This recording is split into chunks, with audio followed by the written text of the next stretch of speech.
नमस्कार दोस्तों, मैं विकल्प श्रीवास्तव शिक्षा इंस्टीट्यूट के इस ऑनलाइन प्लेटफॉर्म पे आपका स्वागत करता हूं। आपको पता है अभी इलेक्टोरल बॉन्ड से संबंधित सर्वोच्च न्यायालय के कुछ निर्णय आए हैं। उससे संबंधित एग्ज़ाम में आपके के लिए क्या चीज़ें इम्पॉर्टेंट है या आपके एग्ज़ाम में कौन कौन सा पॉइंट काम आ सकता है, उसको लेके आपके सामने प्रस्तुत हूँ। ठीक है, आइए देखते हैं इलेक्टोरल बॉन्ड के बारे में। ठीक है, इलेक्टोरल बॉन्ड पहले तो इलेक्टोरल बॉन्ड क्या होता है? तो बॉन्ड एक प्रकार का दस्तावेज है, ठीक है, जिसमें आप क्या करते हो कि अगर आपको किसी राजनीतिक पार्टी को चंदा देना है, सरकार ने ये बोला बॉन्ड को, पहले इलेक्टोरल बॉन्ड को थोड़ा सा समझ जाते हैं। इलेक्टोरल बॉन्ड क्यों लेके आया गया था? ठीक है, इलेक्टोरल बॉन्ड में बेसिकली ये बोला गया था सरकार के द्वारा कि मान के चलो मिस्टर ए को, आपको कोई भी एक राजनीतिक पार्टी है, मान के चलो वो बीजेपी है या वो क्या है, कांग्रेस है। ठीक है, अगर बीजेपी कांग्रेस को चंदा देना है तो क्या किया जाए? ठीक है, हमको पता है कोई भी राजनीतिक पार्टी है, उनको पैसे की ज़रूरत होगी, ठीक है, काम करने के लिए, और उसके लिए वो चंदा भी चाहते हैं और उसमें कोई गलत भी नहीं है। ठीक है, पहले क्या होता था, ये बोला गया था कि 20,000 रुपये से कम की राशि अगर आपको कैश में ले सकते हो। ठीक है, 20,000 रुपये से कम की राशि आप किस में ले सकते हो? कैश में। तो इससे होता क्या था कि सरकारें सामान्य तौर पे जब पार्टियां रहती है, पार्टियों को चुनाव आयोग का ये आदेश रहता है कि अपना ऑडिट कराना पड़ता है। तो ऑडिट जब होता था उनका, तो पता चलता था बहुत सारे लोग 19,500, 19,000 का चंदा देते थे। और बहुत दिनों से सरकार पार्टियों पे आरोप लगता था कि भाई इसमें ना ब्लैक मनी का यूज़ होता है। सरकारी जो गवर्नमेंट पार्टियां हैं या राष्ट्रीय पार्टियां हैं या क्षेत्रीय पार्टियां हैं, उसके ये जो पैसा उनको मिलता है वो ब्लैक मनी का रहता है। ठीक है, तो इसमें सुधार के लिए बहुत दिन से प्रयास किया जा रहा था। ठीक है, तो ये बोला गया कि इसके लिए हम क्या लेके आए? बॉन्ड लेके आए। बॉन्ड क्या है? एक प्रकार का दस्तावेज है, एक प्रकार का दस्तावेज है। और अगर मेरे को बीजेपी को और कांग्रेस को, किसी को भी चंदा देना है, तो मैं क्या करूंगा, कोई भी एक पर्टिकुलर बैंक होगा, उस बैंक में ये मेरे को क्या मिल जाएगा? बॉन्ड मिल जाएगा। ये क्या मिल जाएगा? बॉन्ड। और मैं जाऊंगा इस बॉन्ड को खरीदूंगा। मान के चलो मेरे को उस पॉलिटिकल पार्टी को 10,000 रुपये देना है, 10,000 रुपये देना है। अब 10,000 रुपये का बॉन्ड मैं खरीदूंगा और जिस पॉलिटिकल पार्टी को देना है मैं उसको क्या कर दूंगा? ये बॉन्ड डोनेट कर दूंगा। अगर मेरे को कांग्रेस को देना है तो मैं कांग्रेस को दे दूंगा, अगर मेरे को बीजेपी को देना है तो मैं बीजेपी को दे दूंगा। इंटरेस्टिंग पॉइंट ये है कि इस बॉन्ड को जब आप खरीदोगे तो पॉलिटिकल पार्टी को पता नहीं चलेगा कि किस व्यक्ति ने आपको ये पैसा दिया है। ठीक है, किस व्यक्ति ने आपको ये पैसा दिया है।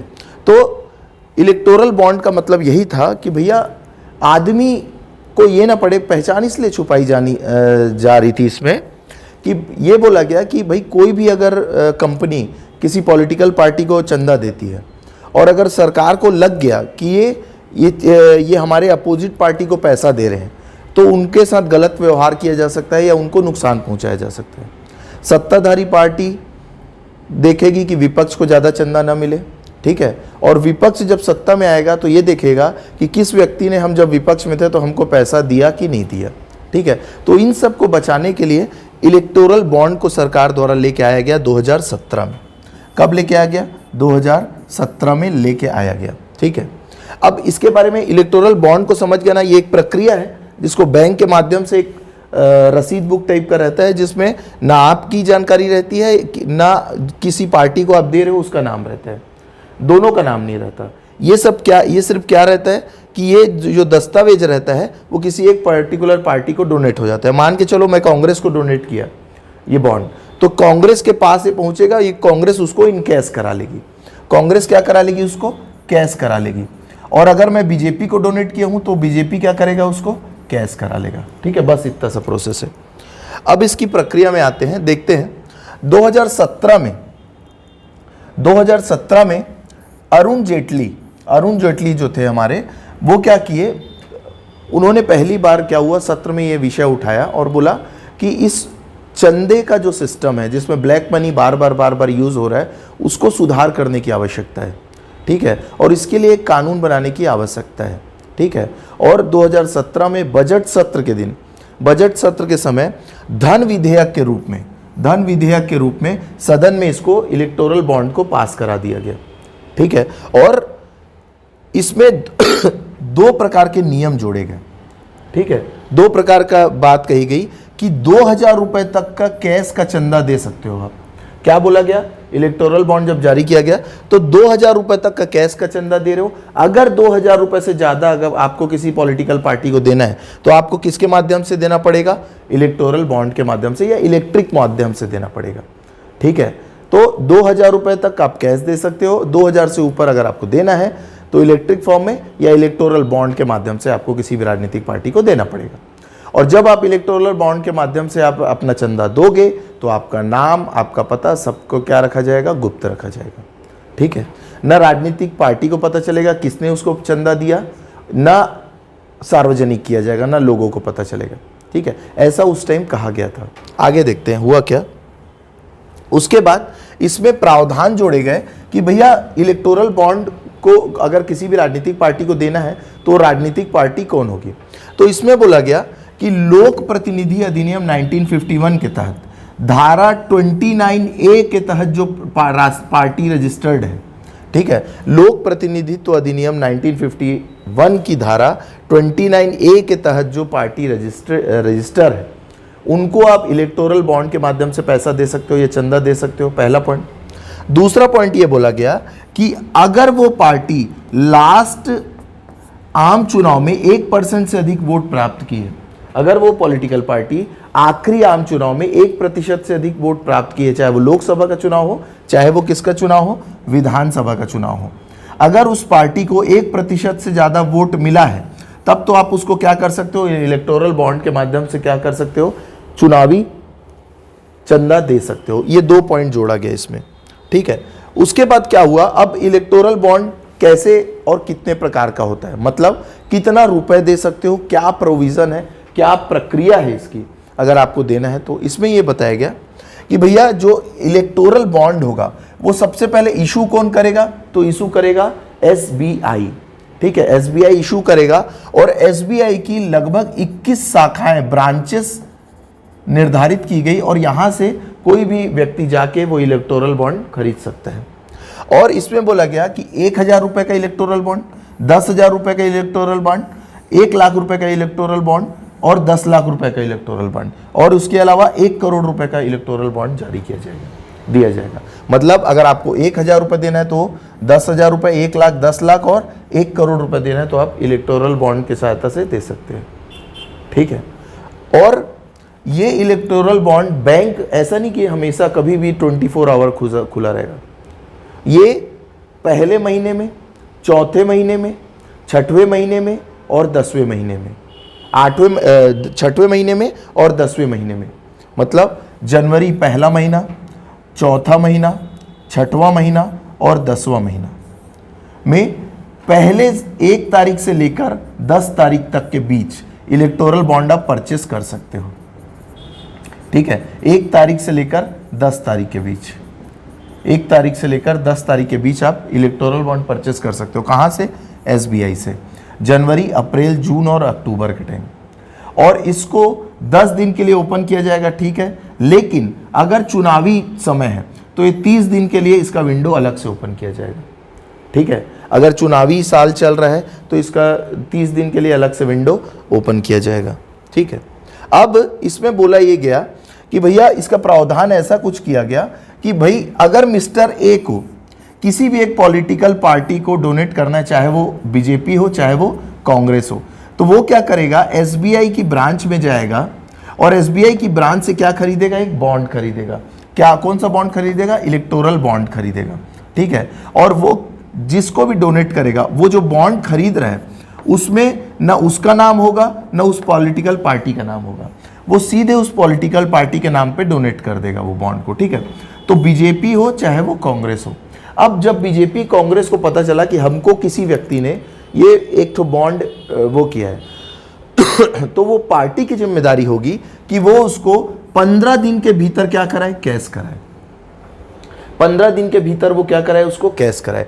अगर वो 15 दिन के भीतर उस बॉन्ड को कैश नहीं करा पाते तो वो जो पैसा होगा वो प्रधानमंत्री रिलीफ फंड में डोनेट हो जाएगा, चले जाए। यानी तो आप 15 दिन के भीतर इन कैश करा लो, नहीं तो प्रधानमंत्री रिलीफ फंड में वो पैसा चले जाएगा।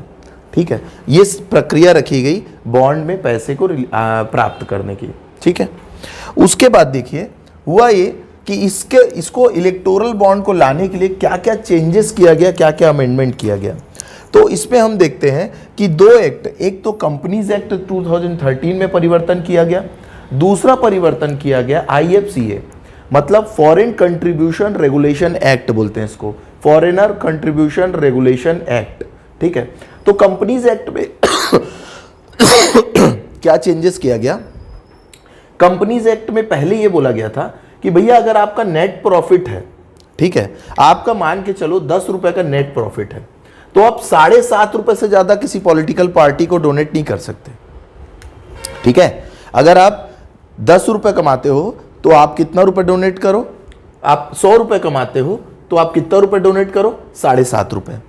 100 रुपए कमा रहे हो तो 7.5 रुपए डोनेट करो, मतलब 7.5% डोनेट करो। ठीक है, तो इसको क्या कर दिया गया, समाप्त कर दिया गया। 2013 में जो ये एक्ट पास किया गया उसमें कंपनीज एक्ट में परिवर्तन किया गया और ये बोला कि नेट प्रॉफिट का 7.5 नहीं, चाहो तो 100% डोनेट कर सकते हो। ठीक है भाई, किस प्रकार के देश सुधार की बात कर रहे हो, मेरे को तो समझ नहीं आ रहा है। रेवेन्यू कंपनी एक्ट में बोला गया था कि किसी भी कंपनी, प्रॉफिट क्या होता है, प्रॉफिट और रेवेन्यू दोनों अलग अलग चीज है। रेवेन्यू में कुछ कुछ एक्सपेंसेस अभी माइनस नहीं हुए हैं आपके। ठीक है, तो रेवेन्यू का 10% डोनेट किया जा सकता है। ठीक है, रेवेन्यू कंपनीज एक्ट में पहले लिखा था कि जो रेवेन्यू है हमारी उसका कंपनीज 10% तक ही डोनेट कर सकती है, लेकिन इसको भी परिवर्तित कर दिया गया और बोला कि रेवेन्यू का 10 क्यों, पूरा 100% डोनेट करो। ठीक है, पूरा 100% डोनेट कर दो भाई। ठीक है, कोई दिक्कत नहीं है। और उसके बाद जो फॉरेन कंट्रीब्यूशन रेगुलेशन एक्ट है उसमें परिवर्तन, अच्छा इसमें और एक इंटरेस्टिंग पॉइंट है, इसमें बोला गया था कि लॉस मेकिंग जो कंपनी है वो उसको चुनावी चंदा नहीं दे सकती, इसको भी बदल दिया गया और ये बोला गया लॉस मेकिंग है तो क्या हुआ, डोनेट करो। ठीक है, तो इन तीनों को परिवर्तित किया गया और ये बोला अगर आप लॉस मेकिंग हो तो भी डोनेट करो, अगर आप रेवेन्यू कमा रहे हो, प्रॉफिट नहीं कमा रहे हो तो भी डोनेट करो, अगर आप प्रॉफिट कमा रहे हो तब तो आपको डोनेट करना ही है। ठीक है, ये परिवर्तन किस में किया गया, कंपनीज एक्ट 2013 में। उसके बाद FCRA में जो परिवर्तन किया वो ये था कि पहले बोला गया था कि कोई विदेशी कंपनी है उससे चंदा नहीं ले सकते, विदेशी कंपनी किसी पॉलिटिकल पार्टी को चंदा नहीं देगी। इसको भी परिवर्तित कर दिया गया और बोले क्यों नहीं देगी, विदेशी कंपनी भी पॉलिटिकल पार्टियों को चंदा देगी। ठीक है, तो इससे एक प्रकार से ऐसा मैसेज गया कि ये तो राष्ट्रीय सुरक्षा को सेक्रीफाइस करने टाइप का मैसेज गया। ठीक है, तो जब ये सब परिवर्तन हुए तो कुछ लोगों को खटका, कुछ वकीलों को खटका कि लोग करना क्या चाहते हैं यार। ठीक है, तो उसके बाद इस विषय को न्यायालय में चुनौती दी गई और न्यायालय में चुनौती दिया गया। ADRA करके एक संस्था है, कॉमन कॉसेस करके एक संस्था है और CPIM पार्टी करके है। और CPIM के बारे में हमको ये बताना जरूरी समझता हूँ मैं यहाँ कि CPIM माविस्ट जो पार्टी है वो ये बोली हम इलेक्टोरल बॉन्ड के माध्यम से 1 रुपए भी चंदा नहीं देंगे, चंदा नहीं लेंगे। ठीक है, ये CPIM बोली थी। अंत में सुप्रीम कोर्ट के पास ये फैसला गया और सुप्रीम कोर्ट के पास ये फैसला गया और ये बोला गया कि भाई इलेक्टोरल बॉन्ड में आप जानकारी क्यों नहीं साझा करना चाह रहे हो। पॉइंट बाय बार इसमें विषय उठाए गए। पहला विषय सरकार ये बोली कि भैया हम ये चाहते हैं कि जो काला धन है वो पॉलिटिकल चंदे के रूप में यूज ना हो। ठीक है, इसीलिए हम किसको लेके आए हैं, इलेक्टोरल बॉन्ड को लेके आए हैं। ठीक है, इलेक्टोरल बॉन्ड। लेकिन सुप्रीम कोर्ट ये बोली कि अगर ठीक है आप इलेक्टोरल बॉन्ड को लाए, इलेक्टोरल बॉन्ड में कोई गलती नहीं है, इलेक्टोरल बॉन्ड लाए हो ठीक किए, लेकिन जानकारी क्यों नहीं साझा करना चाहते आप इलेक्टोरल बॉन्ड तो ले आए लेकिन उसके सारे जानकारी क्यों नहीं साझा करना चाहते। जबकि आप ही की संसद ने सूचना का अधिकार नाम का एक कानून पास किया है। तो लोगों को यह अधिकार है कि लोगों को यह हक है कि उनको सूचना प्राप्त हो। तो सरकार ये बोली कि भाई सूचना का अधिकार प्राप्त है, ठीक है। और न्यायपालिका यहाँ ये भी जोड़ी कि भाई ये सूचना का अधिकार है वो जुड़ता है आर्टिकल 19 से, और आर्टिकल 19 का है मौलिक अधिकार है। तो आप काले धन की आड़ में आप नागरिकों के फंडामेंटल राइट से तो खिलवाड़ नहीं कर सकते ना। काले धन के लिए आप नागरिकों के फंडामेंटल राइट को तो नियंत्रित नहीं कर सकते ना, ठीक है। तो सर्वोच्च न्यायालय जो अभी निर्णय दिया उसमें ये बोली भी है कि काले धन को नियंत्रित करने का कोई और उपाय करे संसद, लेकिन इलेक्टोरल बॉन्ड की जो प्रक्रिया है वो असंवैधानिक है, ठीक है। सूचना के अधिकार का उल्लंघन माना है सुप्रीम कोर्ट ने इसे, और सूचना का अधिकार किससे जुड़ता है? आर्टिकल 19 से, जो एक प्रकार का क्या है? फंडामेंटल राइट है। लेकिन यहां जब आर्टिकल 19 से जोड़ा गया इसको, इलेक्टोरल बॉन्ड को, तो वकीलों ने बोला कि ये इसमें तो युक्त प्रतिबंध, रीजनेबल रिस्ट्रिक्शन लगाए जा सकते हैं, लेकिन जो रीजनेबल रिस्ट्रिक्शन लगाने का आधार है, ठीक है, जो आधार है वो इसको वो मानने से इनकार कर दिया। ये कारण नहीं हो सकता मौलिक अधिकार में रीजनेबल रिस्ट्रिक्शन लगाने का, ठीक है। काले धन को आधार मानने से इनकार कर दिया न्यायपालिका ने, ठीक है। पहला पॉइंट हो गया। दूसरा पॉइंट क्या बोल रहे हैं कि देखो ये क्या है अब इसमें सरकार उस टाइम बोली थी कि भाई जो डोनेट कर रहा है उसको भी ये जानकारी नहीं मिल रहे, उसका नाम उजागर नहीं किया जाएगा, और पॉलिटिकल पार्टी को पता नहीं चलेगा कौन उसको कितना चंदा दिया, ठीक है, ये बोला गया था। अब क्या हुआ लेकिन हमको ये समझना है कि बैंक को तो ये पता है ना कौन इलेक्टोरल बॉन्ड खरीदा है और किसको इलेक्टोरल बॉन्ड मिला है, ठीक है। मतलब इसको समझते हैं, इसमें कुछ ऐसा है कि जो व्यक्ति बॉन्ड खरीद रहे हैं, ठीक है, तो बॉन्ड का एक नंबर होगा, बॉन्ड का नंबर होगा। ये मान के चलो मिस्टर ए इतने नंबर का बॉन्ड खरीदा है, ठीक है, और ये जो पार्टी है वो जब वो कैश कराएगी तो बैंक को तो एसबीआई को तो पता होगा ना कि इस नंबर का बॉन्ड कौन सी पार्टी कैश कराई है, ठीक है। तो यदि सरकार चाहे तो एसबीआई से पूछ सकती है ना कि हमको कौन व्यक्ति कितना बॉन्ड दिया। तो जानकारी ये जो रहेगी सिर्फ सरकार के पास रहेगी और ना पब्लिक को रिलीज करेगी वो, ना और विपक्ष की पार्टी को। मतलब सरकार को तो ये पता रहेगा कि कौन उसको कितना चंदा दे रहा है, लेकिन पॉलिटिकल पार्टी को, अन्य जो विपक्ष की पार्टी, उनको ये जानकारी नहीं साझा की जाएगी। तो यहाँ एक सुप्रीम कोर्ट बोली कि भैया ऐसा तो चलेगा नहीं। और जब आपको ये पता है कि कौन सी पार्टी आपको ये चंदा दे रही है इलेक्टोरल बॉन्ड के माध्यम से, इसका मतलब ये है कि भाई क्विड प्रो क्रो का बात आ जा रहा है। मतलब कुछ के बदले तुम मेरे को चंदा दो, मैं तुमको ठेके दूंगा, इस टाइप का सिस्टम बन जा रहा है, ठीक है। इस कारण सर्वोच्च न्यायालय ने इसे क्या घोषित कर दिया? असंवैधानिक घोषित कर दिया, ठीक है। और सुप्रीम कोर्ट ने निर्णय दिया। ये निर्णय कब आया? 11 मार्च को आया सुप्रीम कोर्ट का निर्णय, और ये बोला गया 12 मार्च तक अपनी पूरी जानकारी किसको साझा कर दे? इलेक्शन कमीशन को। और इलेक्शन कमीशन को बोला कि भाई साहब आप एक काम करो, 15 मार्च तक आप ये पूरी जानकारी पब्लिक कर दो, ठीक है। तो 12 मार्च तक, बीच में लोग कोशिश भी किए कि 3 महीने का समय दे दो। अब उसका भी वो है कि भैया इन लोग ये बोल रहे थे कि 11 मार्च को जो निर्णय आया है, 11 मार्च को इन लोग ये बोले कि लोग एसबीआई वाले, एसबीआई बोली कि हमको 3 मंथ का समय चाहिए। तो सर्वोच्च न्यायालय बोली भाई आपको क्या चीज का समय चाहिए? तो एसबीआई ये बोली कि मान के चलिए 2 लोग हैं, एक तो है जो दे रहा है, देता है समझ लो, जो पे कर रहा है, और एक एंड है रिसीवर एंड का जो प्राप्त कर रहा है। तो किसने दिया और किसने प्राप्त किया, इन दोनों को मिलान करने के लिए हमको कुछ समय चाहिए। मतलब इन आंकड़ों को मिलान करने के लिए हमको क्या चाहिए? समय चाहिए।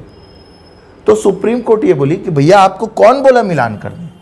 हम तो नहीं बोले, कौन बोला भाई कि आप मिलान करके दो?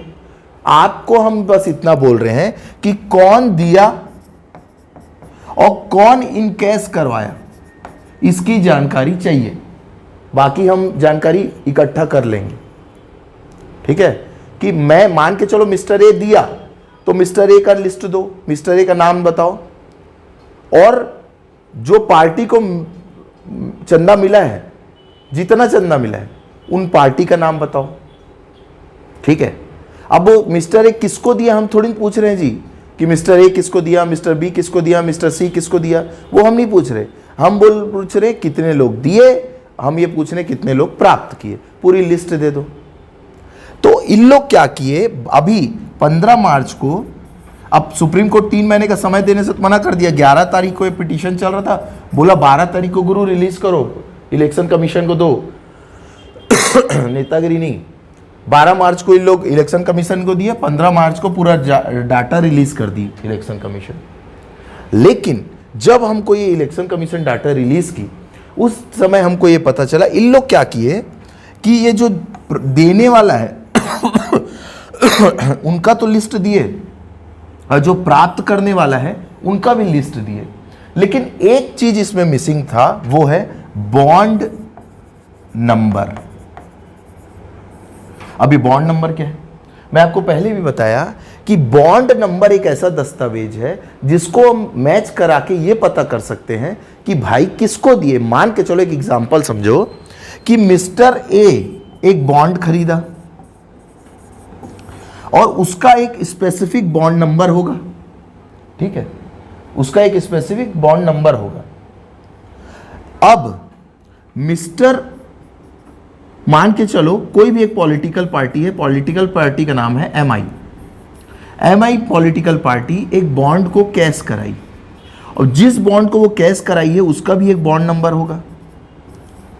तो जो रिसीवर एंड है उसके पास भी एक बॉन्ड नंबर है, जो देने वाला एंड है उसके पास भी एक बॉन्ड नंबर है। तो हम इन दोनों को मैच करके ये पता कर सकते हैं ना कौन आदमी किसको चंदा दे रहा है, कौन सी पॉलिटिकल पार्टी किसको चंदा दे रही है, ये तो हम मैच कर सकते हैं आसानी से, ठीक है। तो एसबीआई क्या की, इस बॉन्ड नंबर को रिलीज नहीं की। अब सुप्रीम कोर्ट उनको फिर से डांटी है, बोली है भाई बॉन्ड नंबर रिलीज करो। अब देखते हैं बॉन्ड नंबर कब तक रिलीज करते हैं। तो थैंक यू सो मच, आज के वीडियो के लिए इतना ही। जानकारी कैसी लगी बताइए आप कमेंट बॉक्स में। Thank you.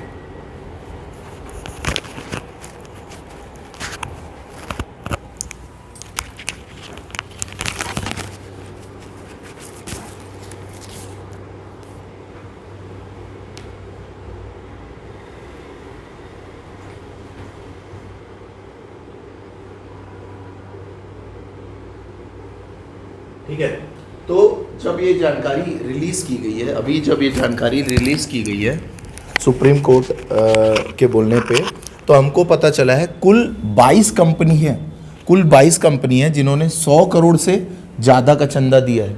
कुल 22 कंपनी है जिन्होंने 100 करोड़ से ज़्यादा का चंदा दिया है। और जो कुल बॉन्ड है, बॉन्ड का 47.5% किसको मिला है, बीजेपी को मिला है। जो पूरा बॉन्ड जो रिलीज हुआ है उसमें से 47.5% किसको मिला है, बीजेपी को। उसके बाद मिला है टीएमसी को, उसके बाद मिला है कांग्रेस को। लगभग 6000 करोड़ रुपए किसको मिला है, बीजेपी को। लगभग 1600 करोड़ रुपए किसको मिला है, टीएमसी को। और लगभग 1400 करोड़ रुपए किसको मिला है, कांग्रेस को मिला है। ठीक है, यहाँ मैं एक बात और ऐड करना चाहता हूँ, किसी भी पॉलिटिकल पार्टी जो सत्ता में है उसको ज़्यादा चंदा मिलना एकदम स्वाभाविक प्रक्रिया है।